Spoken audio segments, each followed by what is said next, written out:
बोलते में अगर एक शब्द गलत निकल जाता है तो बड़ा हमें इंफीरियरिटी कॉम्प्लेक्स होता है कि हम प्रॉपर इंग्लिश नहीं जानते। लेकिन धड़ल्ले से शान के साथ झूठ बोलते हैं, उसमें कभी हमें शर्म नहीं आती। फिर एक और निकाला, सारे धर्म शांति का संदेश देते हैं। कहां सुना मेरे भाई? मैं तो वही पैदा हुआ, ढूंढ रहा हूं मैं तो। अब इन बातों में किसी संगठन, किसी पार्टी के खिलाफ नहीं है, और कुछ हद तक आपका शत्रु, क्योंकि मुझे गलतफहमी नहीं है, आपकी नई नई दोस्ती हुई होगी किसी से, आपके 10 पैसे का बिजनेस चल रहा होगा, आप चलाएं। मैं आज 2022 के भारत में आपसे झूठ नहीं बोलूंगा। वो फिर भी ईमानदारी से बात कहते हैं। बहुत कम देखा गया है कि आपका शत्रु ईमानदार हो, लेकिन आपके अंदर इतनी बेईमानी भर गई है कि शत्रु सच बोल रहा है तब भी उससे कहते नहीं नहीं तुम गलत बोल रहे हो। वो अपने बारे में सच बता रहा है तब भी आप नहीं सुनना चाहते, और आप कोई रास्ता ढूंढते हो ऐसा जिसके कारण हमें प्रतिकार न करना पड़े, शब्दों से भी ऐसा न करना पड़े कि ये बुरा मान जाए। Islam is a religion of peace, ये बताया गया। इस देश का एक एक मुसलमान ईमानदार है जिसने ये बताया कि Islam is a religion of peace. अब पीस की स्पेलिंग आपने गलत समझ ली है तो ये आपका कसूर है, उसका कसूर नहीं।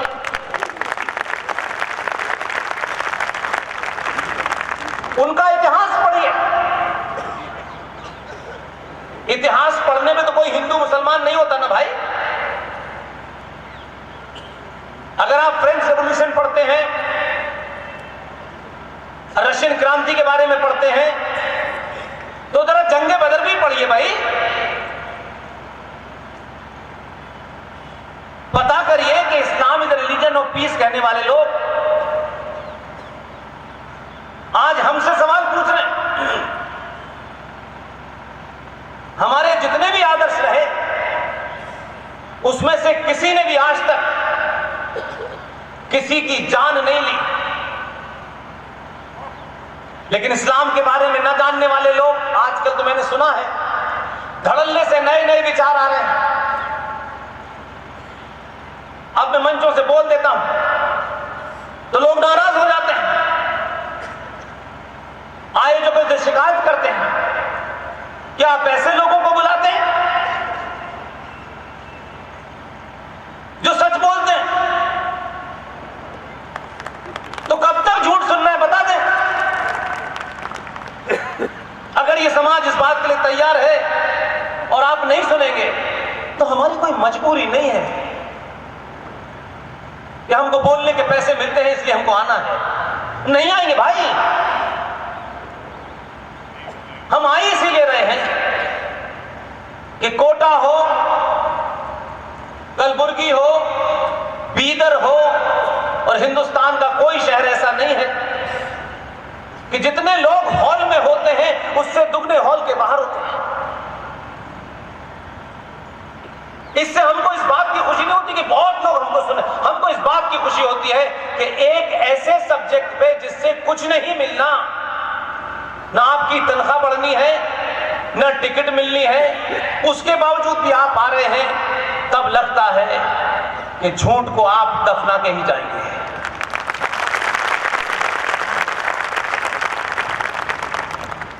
ऐसी ऐसी बातें, ऐसे शब्दों का इस्तेमाल, ओहो लगता है सीधे मक्का से आ रहा है। इस्लाम प्रॉफिट मोहम्मद साहब से शुरू कर लें। प्रॉफिट मोहम्मद साहब जब वो खुद थे, जब वो जीवित थे, उस समय की घटना इतिहास की है। इसको मजहब के पॉइंट से देखेंगे तो आपको कंफ्यूजन होने लगेगा, क्योंकि जब मजहब का चश्मा चढ़ जाता है आपको सुनना नहीं चाहते। उस समय जो लोग आज इस बात के लिए हैरानी करते हैं कि बांग्लादेश में एक महिला, पढ़ी लिखी महिला, उस महिला ने बांग्लादेश में हिंदुओं के साथ इस्लाम के मानने वाले मुसलमानों ने जब कत्लो गारत की, घर लूटे, हिंदू महिलाओं की अस्मत लूटी, तो उसने एक किताब लिख दी। उस किताब में सिर्फ उसने उस घटनाओं का वर्णन किया। वो महिला आज अपने देश से निकाल दी गई, दुनिया के हर देशों में छुपती फिर रही है। हम कहते हैं ना कि हम सच के साथ खड़े होते हैं, और हमारे यहां तो महिलाओं का विशेष स्थान है। वो महिला पिछली सरकारों में अंडरग्राउंड रहती थी। इस देश में कोई संगठन, बड़े से बड़ा फ्री स्पीच के ठेकेदार आजकल सड़कों पे घूम रहे हैं, बोलने की स्वतंत्रता की बात करते हैं, हर विषय पे बोला जा रहा है, राम पे बोला जा रहा है, कृष्ण पे बोला जा रहा है, प्रधानमंत्री पे बोला जा रहा है, संघ पे बोला जा रहा है, सब पे बोल रहे हैं। लेकिन तस्लीमा नसरीन आज भी इस देश के अंदर अंडरग्राउंड रहती है। ये 95 करोड़ सनातनियों के मुंह पे तमाचा है, क्योंकि उसने कुछ सच लिख दिया। उसको लोग सड़क सड़क, चौराहे चौराहे मारने के लिए घूमते हैं, लेकिन इसकी जड़ में जाइए, इसकी जड़ में जाएंगे तब आपको पता चलेगा कि जड़ कहां से निकली है। इसलिए बार बार मैंने कहा, हमारे साथी हैं ओम, मैं बार बार उनसे पूछता हूं कि देखो कुछ चीजें ऐसी होती हैं जो मुझे बाद में याद आती है, लेकिन मैं उसको नोट कर लेता हूं कभी कभी। प्रॉफिट मोहम्मद साहब के जमाने में जब वो जीवित थे, मदीना में थे, एक महिला जिसका नाम अस्मा था। उस अस्मा उस वक्त की बड़ी कवयित्री थी। उस कवयित्री ने प्रॉफिट मोहम्मद के बारे में कुछ लिखा। वो उनको नागवार गुजरा। आदेश हुआ, ये कौन है जिसने शान में गुस्ताखी की है? आप सोचिए, ये सब उन किताबों में वर्णन है। ये किताब किसी रामलाल श्यामलाल ने नहीं लिखी है मेरे भाई। वो कवयित्री एक 6-7 साल के बच्चे की मां थी, महीने के बच्चे। उसको दूध पिला रही थी। उनके आदेश पर उससे बच्चा अलग किया गया और उसके बिस्तर पे ही टुकड़े कर दिए गए। इसलिए तस्लीमा नसरीन गली गली घूम रही है। इसलिए इस देश में कभी 35 टुकड़ों में मिलती है, कभी हरियाणा में निकिता तोमर इसलिए मार दी जाती है कि वो मुसलमान होकर शादी नहीं करते चाहती। कभी मुंबई में एक लड़की शादी करके उस पति से 2 बच्चे होने के बावजूद भी बुर्का पहनने से मना कर दिया जाता है, तब मार दी जाती है। जिसने शादी कर ली वो मरेगी, जिसने नहीं करेगी वो भी मरेगी। हर कीमत पे मरना सनातनी हिंदू लड़की को ही है। हैदराबाद के अंदर, हैदराबाद का जिक्र आता है तो मुझे कुछ उसका नाम लेने की जरूरत नहीं पड़ती। एक ही जोकर है पूरे देश में। आप देखिए कि कैसे नैरेटिव बनता है। हैदराबाद के अंदर एक मुसलमान बहन ने एक हिंदू दलित से शादी की। यह बात, इसका जिक्र, इसका महत्व ज्यादा है, क्योंकि हम ये सवाल नहीं पूछते। डिबेट में भी लोग जाते हैं, यानी क्या क्या चिल्ला चिल्ली करते हैं, सही सवाल नहीं पूछते, सही बात नहीं रखते। उस मुस्लिम बहन ने एक दलित के साथ शादी की, उस मुस्लिम बहन के भाई को यह नागवार गुजरा कि हिंदू मर्द से कैसे शादी कर ली, क्योंकि हमें तो सिर्फ यह बताया गया है कि हिंदू औरत ही मुसलमान से शादी कर सकती है। उसको सड़क पर उसके भाई ने तलवारों से दौड़ा दौड़ा कर उसके पति की हत्या की, और वो मुसलमान बहन अपनी लगातार पूरी कोशिश में उसको रोकती रही। पूरा हिंदू समाज खड़े होकर के तमाशा देख रहा था, एक भी आगे बढ़ के उस बहन के साथ नहीं खड़ा हुआ। उस दलित की हत्या कर दी। एक दिन अफसोस हुआ और हम सो गए। लेकिन उसी हैदराबाद का जोकर छोटे भाई का पजामा बड़े भाई का कुर्ता पहने हुए भारत की संसद में जब शपथ लेता है मेंबर ऑफ पार्लियामेंट की, इसलिए आप लोगों से कुछ चीजें छूट सकती हैं, मुझसे नहीं छूटती। मैं शुक्रगुजार हूं ऊपर वाले का कि उसने सही जगह पैदा की। मैं हिसाब किताब रखता नहीं हूं। वही आदमी संसद में शपथ लेता है। यह पाखंड इसलिए कि हमारे सनातन हिंदुओं को खोलना चाहिए, लेकिन जब हम सरनेम देख करके 20 सीट के बराबर में लोगों को बिठाने लगे तो समझ लिए कि समाज सड़ चुका है। उसने शपथ ली, संविधान की शपथ ली, और शपथ लेने के बाद उसने एक नारा संसद के अंदर लगाया। हम लोग मुस्कुरा दिए, हा हा हा, बस खत्म, हमको क्या लेना देना है। उसने नारा लगाया, जय भीम जय मीम। उसी के शहर में उसके मकान से 1 किलोमीटर दूर जब जय भीम की परिभाषा में मर्द हिंदू हो गया और लड़की मुसलमान हो गई तो जय भीम को चौराहे पे मार दिया। कोई आया उसमें ये बहन, मैं तो जय भीम का नारा लगाता हूं, ये दलित हमारे भाई हैं, हम इनके बगैर पानी नहीं पी सकते हैं, इनको हिंदुस्तान की अपर कास्ट ने नेग्लेक्ट कर दिया, ये हमारे भाई हैं। जब उस बहन ने सचमुच में गले लगा लिया तो उस बहन के पति को ही मार दिया। कितना बड़ा फ्रॉड है। कोई बोला इसमें? ये खबर बनी हमारे यहां? नहीं बनेगी, क्योंकि हमें अपनों की हत्या 1 मिनट याद रखते हैं, आगे बढ़ जाते हैं, लेकिन हमें दूसरों की चिंता बहुत है।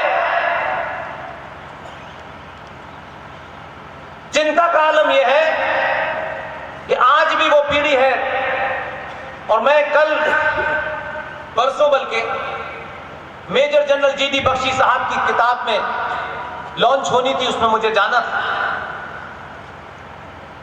एक साहब एक लंबे समय से मुझे फोन कर रहे थे, मैं दिल्ली में रह नहीं पाता, उससे मिल नहीं पाया। बहुत उम्र दराज आदमी थे। मैंने कहा कि आप यहां आ जाइए, मैं मिल लूंगा। मैं ये घटना भूल नहीं पा रहा हूं, इसलिए मैं आपके साथ शेयर करना चाहता हूं। पीएल मेहता उनका नाम है। एक आदमी सिर्फ चलता फिरता है, बस। उनके अपने परिवार में 11 महिलाओं का उस परिवार के लोगों ने, जो अपनी महिलाओं की अस्मिता को बचाने के लिए छुपा लिया था, इस्लामिक जिहादियों ने 1947 में लाहौर के अंदर लाइन से खड़ा करके सबकी गर्दन तलवार से एक ही बार में अलग कर दी। उस परिवार के 11 लोगों का एक आदमी जीवित दिल्ली में घूम रहा है, लेकिन कुछ लोग हमको ज्ञान दे रहे हैं। नए नए आए हैं, नए नए कपड़े पहने हैं, नई नई सत्ता में बैठने वालों से जरा मजा आ रहा है। उनका कहना है कि 70 साल पहले तो हम एक थे, 250 रुपए किलो चावल बन रहा है, आटा मिल रहा है, हम क्या उन्हें गेहूं नहीं दे सकते? नहीं देंगे हम गेहूं, बिल्कुल भी नहीं देंगे।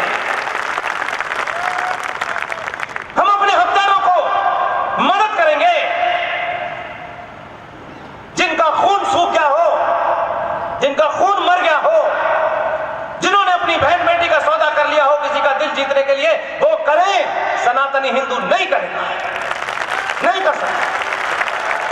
भारत माता की, भारत माता की। ये बातें कौन कर रहा है? कौन लोग हैं वो लोग? दुनिया में जिंदा कौमें जो अपने इतिहास को भूल जाती हैं, इतिहास भी उन्हें याद नहीं रखता है। कहानी किससे आप सुनाते रहिए, खुश रहिए अपनी दुनिया के अंदर, किसी कोठरी में बैठ के प्रवचन करते रहिए, आपके प्रवचन आपके लोग सुने।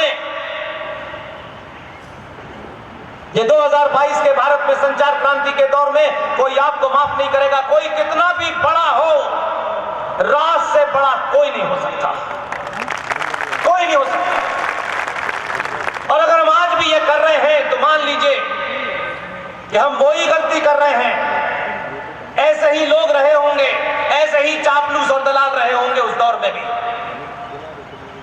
जब हमें अपना नेता चुनना था, जब रहनुमा चुनना था, जब अपना आइडियल बनाना था, तो हमने नहीं बनाया।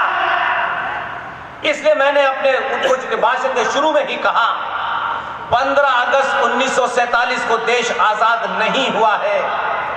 न तो ग्रेट ब्रिटेन की पार्लियामेंट में डॉक्यूमेंट है, न भारत की लोकसभा में कोई आर्काइव में डॉक्यूमेंट है, न किसी किताब के अंदर है। इससे बड़ा फ्रॉड और फ्रेब हो सकता है,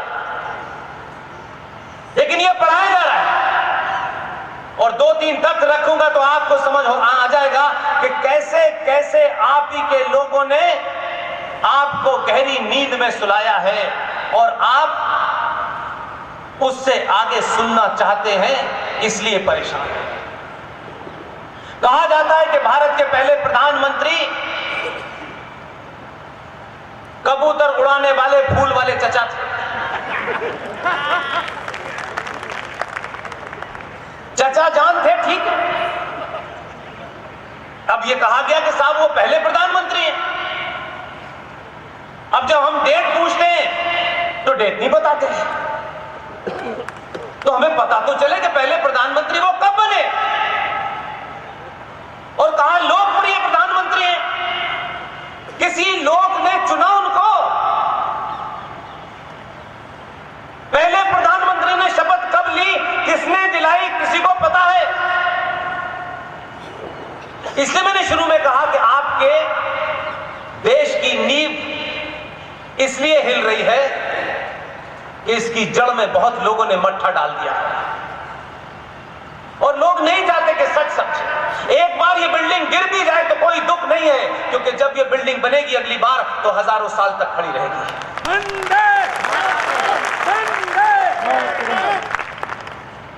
1946 की 4-5 घटनाएं अगर भारत के आम नागरिक को पता हो जाए तो फिर उनसे कुछ कहने की आवश्यकता नहीं है।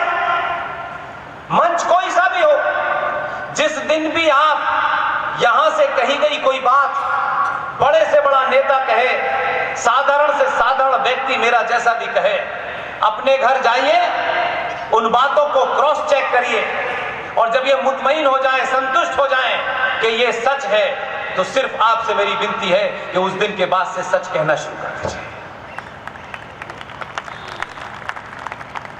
1946 में जनवरी में चुनाव हुआ।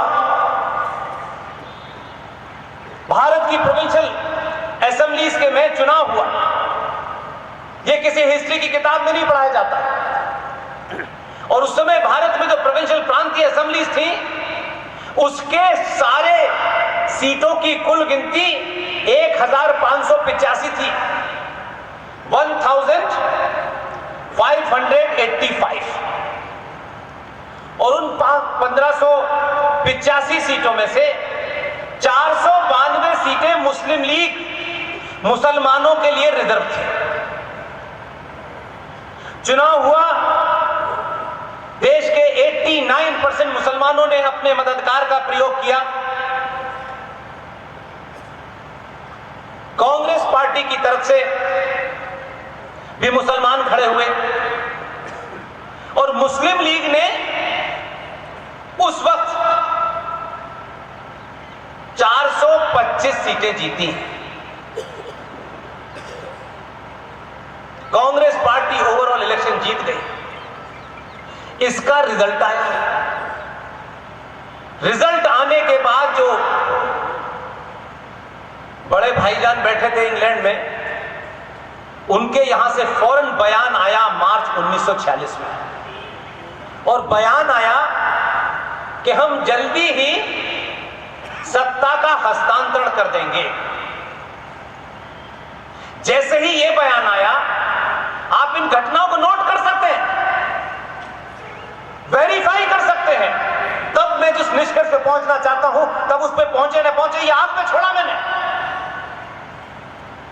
जनवरी में चुनाव हुआ, मार्च में एटली साहब जो वहां के प्रधानमंत्री थे ग्रेट ब्रिटेन के, उनका बयान आया कि हम जल्दी ही भारत में सत्ता का हस्तांतरण करने जा रहे हैं। मार्च में बयान आया, अप्रैल में कांग्रेस पार्टी ने इमीडिएटली एक अनाउंसमेंट किया। 20 अप्रैल को अनाउंसमेंट हुआ कि कांग्रेस पार्टी के अध्यक्ष का चुनाव होना है।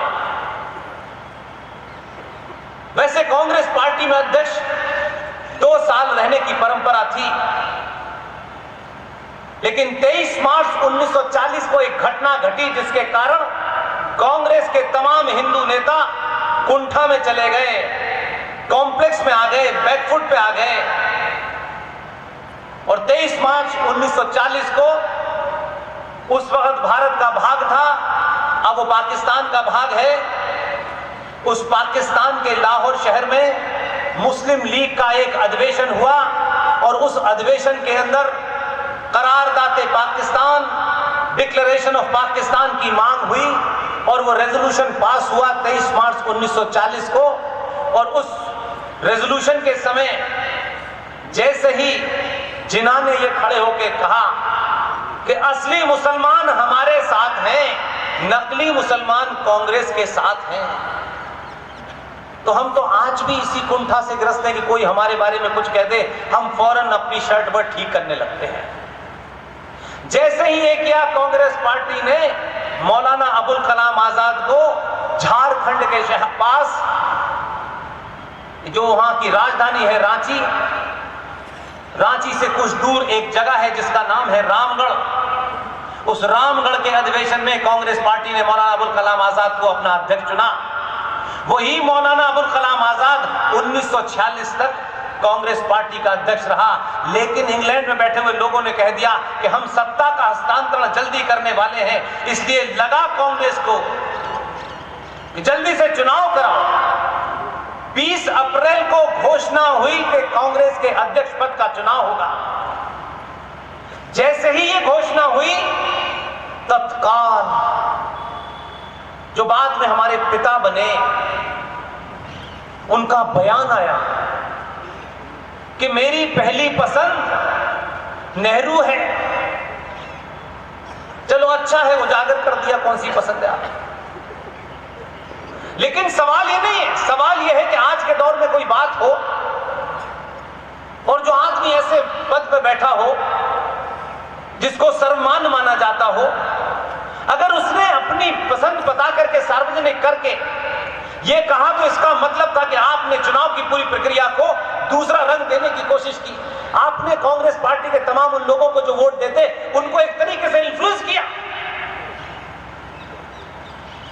लेकिन मुझे खुशी है, इस मंच से कह रहा हूं, इसलिए कि मैं पार्टी का कार्यकर्ता नहीं हूं। मैं खुश हूं इस बात से, उस दौर में भी ईमानदार 24 कैरेट के हिंदूवादी कांग्रेस में थे।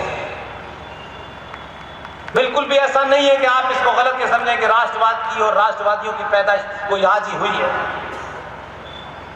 गांधी के इस बयान के बाद 27 अप्रैल 1946 को उन 15 प्रांतीय असेंबलीज, प्रोविंशियल असेंबलीज के लोगों ने किसको अध्यक्ष चुना जाए कांग्रेस पार्टी का, उसका गुप्त मतदान करके भेज दिया गया दिल्ली। दिल्ली में वो पेटियां खुली थी। मौलाना आजाद अध्यक्ष पद से इस्तीफा दे चुके थे, नए अध्यक्ष का चुनाव होना था। इस पूरी प्रोसेस को, इस पूरी प्रक्रिया को किसी की देखरेख में करना था, तो एक आदमी की नियुक्ति की गई। उनका नाम है आचार्य जेबी कृपलानी, उनकी देखरेख में ये चुनाव की पेटियां खुली। मैं खुश हूं कि भले ही मैं उनमें से किसी को नहीं जानता, उनके वंशज आज हैं कि नहीं मैं नहीं जानता, लेकिन मैं इस बात से खुश हूं कि आज भी हम जैसे लोग, RSN जीडी, सुशील पंडित, ललित अंबरदार, अंकुर शर्मा, प्रोफेसर कपिल कुमार, प्रोफेसर पवन सिन्हा, पूरे देश में जिस वक्त मैं आपके बीच में हूं, वो देश के किसी कोने में इसी तरीके की वार्ता कर रहे हैं। मैं खुश हूं, उन कांग्रेसियों को मुबारकबाद देता हूं। वो कौन थे उनका नाम नहीं जानता हूं, लेकिन सच में उनके लिए राष्ट्र महत्व था, गांधी जी महत्वपूर्ण नहीं थे। जब पेटियां खुली, 15 वोट निकले, तो उसमें से 1 वोट पत्ताभी सीतारमण को मिला, 2 वोट इनवैलिड हुए और 12 वोट सरदार पटेल को दिए।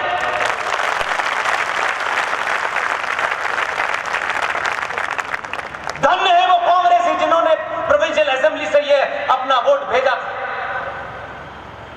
उस पार्टी में रहकर के भी उन्होंने गांधी की बात नहीं मानी। हमको बताया जाता है आजाद भारत में कि देश का पहला प्रधानमंत्री तो जवाहरलाल नेहरू है। जब डेट पूछो तो बताते नहीं है उसमें हुआ क्या। उस प्रक्रिया को इसलिए बताता हूं कि जिसको भी इस पे शक लगे, आज जेबी कृपलानी साहब हमारे बीच नहीं है, मैं नहीं जानता उनका कोई वंशज भी है कि नहीं है, लेकिन ऐसे महान लोग आज के लिए हम मानते हैं, हम जैसों के लिए ही वो लिख के चले गए थे। हमारा कोई नाता नहीं है किसी से भी, लेकिन वो काम करके गए, छोड़ गए, और आज हमारे हाथ मजबूत कर गए कि कोई ये कहे कि हम कोई झूठी कहानी सुना रहे, हम नहीं सुना रहे। जेबी कृपलानी साहब जो उस पूरे इलेक्शन प्रोसेस को देख रहे थे, उनके सीधे हाथ पे गांधी और उल्टे हाथ पे पटेल और सामने फूल वाले चचा बैठे थे। ये इलेक्शन का प्रोसेस हुआ, वोट खुले। जब ये कहा गया कि सरदार पटेल को 12 वोट मिले हैं, तो वार्तालाप है उसके अंदर, और ये मैं नहीं, आचार्य जेबी कृपलानी साहब की किताब है। इस देश के गद्दारों ने, मक्कारों ने उस किताब को इस देश से गायब कर दिया। गवर्नमेंट इंडिया की पब्लिकेशन था, वो ये भी नहीं था किसी प्राइवेट ने किताब छापी थी, लेकिन आने वाली नस्लों को पता ना चले इसलिए वो किताब ही गायब हो गई। लेकिन मैं ये मानता हूं, आज एक ऐसा माहौल है, बहुत लोग बहुत सारी चीजों से सुखी नहीं, बहुत सारी चीजों से दुखी हैं, लेकिन फिर भी संचार क्रांति में मैं किसी मंच से आज से 2 साल 3 साल पहले बोल रहा था।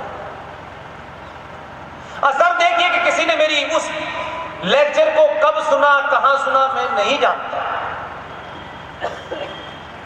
दिल्ली से थोड़ी दूर गुड़गांव से किसी एक युवा ने मुझसे संपर्क किया कि आपने जिस किताब का जिक्र किया है, वो किताब तो मेरे पास नहीं है, लेकिन मेरे पास उसकी PDF कॉपी है। उस PDF कॉपी को हमने, उसको क्या कहते हैं, उसकी फोटोकॉपी करा। उस किताब में आचार्य जेबी कृपलानी एक एक बात ऐसी लिख के गए हैं कि अगर कोई अपने पे फक्र करता है राज से ऊपर, तो उसे शर्म से जमीन में गड़ जाना चाहिए। आचार्य जेबी कृपलानी लिखते हैं कि जब ये रिजल्ट मैंने बता दिया, खुल गया, तो वो महान पुरुष,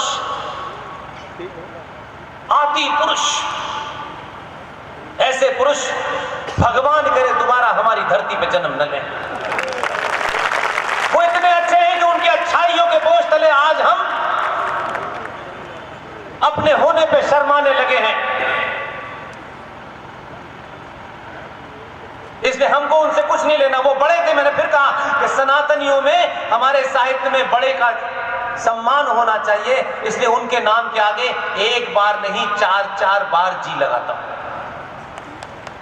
लेकिन हमारे समाज में कहा गया है कि कोई कितना भी बड़ा हो, उम्र में बड़ा हो, पद में बड़ा हो, शालीनता से भाषा की मर्यादा में रह करके उससे आपको शास्त्रार्थ करना चाहिए। बड़ा है इसलिए छोड़ देंगे, ऐसा नहीं होगा। आचार्य जेबी कृपलानी ने लिखा कि जब मैंने रिजल्ट आउट हुआ और मैंने कहा कि एक भी वोट नहीं मिला है नेहरू को, तो गांधी जी ने एक चिट लिखी। चिट लिख के आचार्य जेबी कृपलानी को दी, कहा कि पटेल को दे दो। उन्होंने खुद भी नहीं पढ़ी और पटेल को दे दिया। पटेल जी ने उस चिट को पढ़ा। यह आचार्य जेबी कृपलानी अपनी किताब में लिख रहे हैं कि उनके माथे पे थोड़ा तनाव था। उन्होंने चिट गांधी जी को वापस दे दी। लेकिन एजेंडा मैंने आपको बताया कहां से चल रहा था, इसलिए मैंने जनवरी से लेके आया ये बात। जनवरी से जिक्र मैंने इसलिए किया कि एजेंडा चल कहां से रहा था। दूसरी चिट लिखी। पहली चिट पे लिखा गांधी जी ने, सरदार पटेल तुम विड्रॉ कर लो। सरदार पटेल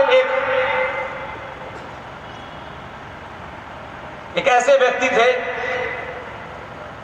जिनके लिए शायद सत्ता बहुत इंपॉर्टेंट नहीं रही होगी।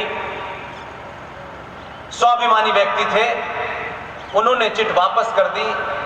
लेकिन कमाल देखिए, बड़े लोगों में कहा जाता है कि बड़ा इशारे में समझ जाता है नाराज। वो बड़ा ही इसीलिए है कि वो समझ जाता है, इसलिए फिर दोबारा ऐसी बात। आप सबका बहुत बहुत धन्यवाद।